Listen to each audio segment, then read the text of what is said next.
Hey everybody, I'm JJ, you're watching Reality Survival, and today we're going to talk about the first 30 tools new preppers should buy.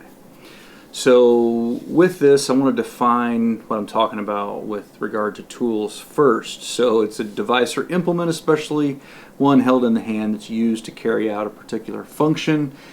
And we're talking more about the tools, the tool sets, the items that every man or woman should have in their garage to be able to take care of all the things that could happen, whatever that may be. When thinking about it from a perspective of a prepping situation, one thing to remember is that you could always trade your labor and using your tools for whatever you needed in a collapse kind of situation. If you're somebody who's very handy with tools, if you become handy with tools, if you're a younger person and you start spending some time learning how to use these tools and that kind of thing, you can actually earn a living at it, not only today as a side gig or a side hustle, but also in a collapse kind of situation. So I think that tools are very, very important. And it used to be something that men were proud of, and today it's not so much, but you should be. You should have a good, complete set of tools, and I think that that's an important part of your prepping plan as well, because in a post-collapse kind of situation, not being able to fix kind of the basics, kind of deal with the basic things, is going to put you at a real disadvantage. You're not, if there was an SHTF kind of thing, you're probably not going to be able to just pick up the phone call and call a plumber, or pick up the phone call and have a carpenter come out, or whatever the case may be. So I think that having some tools is really important. So I've got 30 on the list. Now, this is just sort of a basic tool set to get you started. This is not by all means all-encompassing. There are literally thousands of tools that a person could have, and so this isn't going to be, it's not going to cover everything, but I think that it's a good start to be able to handle a lot of different situations. So with that, number one on the list is an axe. An axe can be used for cutting down trees, for doing demolition inside of a house, for gathering firewood and that kind of thing, obviously. So it's kind of just one of those basic, raw, manly man tools that every guy should have. The next thing on there is a saw, and being able to cut lumber, whether that be dimensional lumber for your house or whether it be some sort of lumber out in the woods or whatever the case may be, but being able to cut up lumber is important. The next one is a claw hammer. Being able to drive nails and pull nails, super important. A square is another item that is commonly used as well. A level. Now this is a short level that we see here, but it could also be a 2-foot or a 4-foot level used in construction. And a chalk line. Chalk line is also important. It's used to basically make a straight line over a long distance between 2 points. And that comes in very handy, especially when building buildings and that kind of thing, and or repairing buildings or whatever. Pry bar, a good pry bar, or even a few different good pry bars could be really useful, as well as a 2-pound sledge, something heavier that you can really get a hold of and do some damage if you needed to. And let's see, a multimeter. Multimeter is also a great thing to know how to use in and around the house for tracking down, problems, open circuits, faults, shorts, whatever the case may be. Just knowing how to use a multimeter in general and having one is a good thing to have. Number 10 on the list is wire strippers. Being able to do, and then also with that, a set of crimpers as well.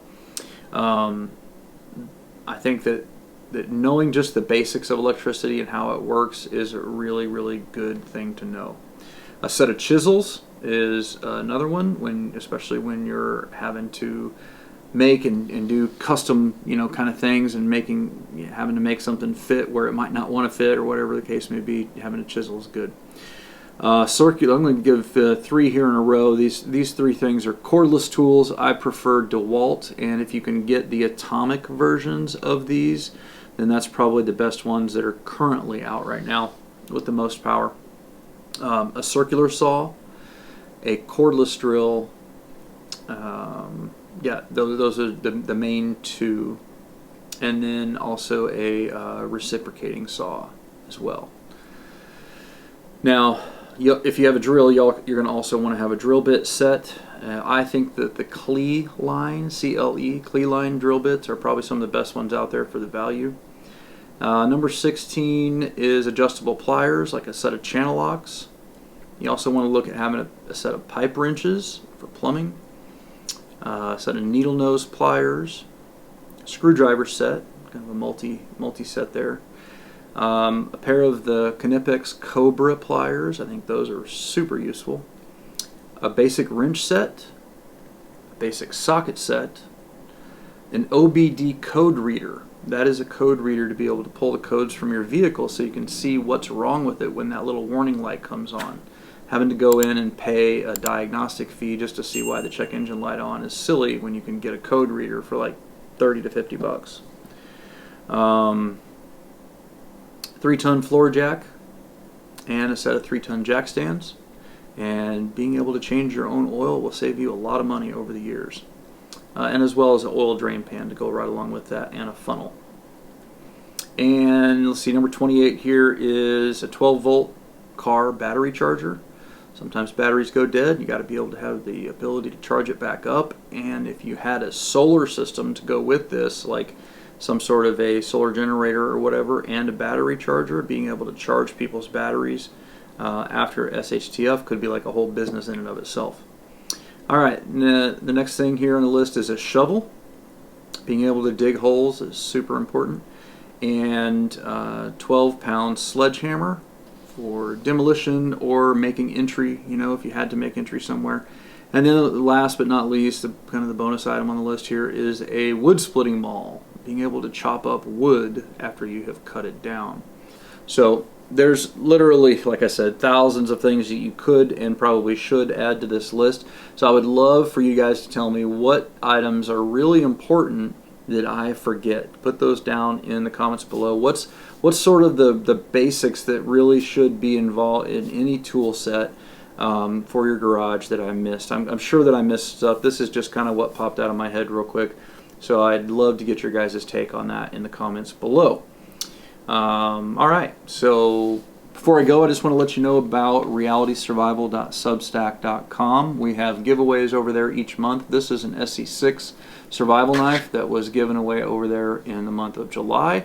And every month we're giving away some kind of prize, prepping related kind of giveaway, and the value of those items is going to generally be around $100 to $150, something like that.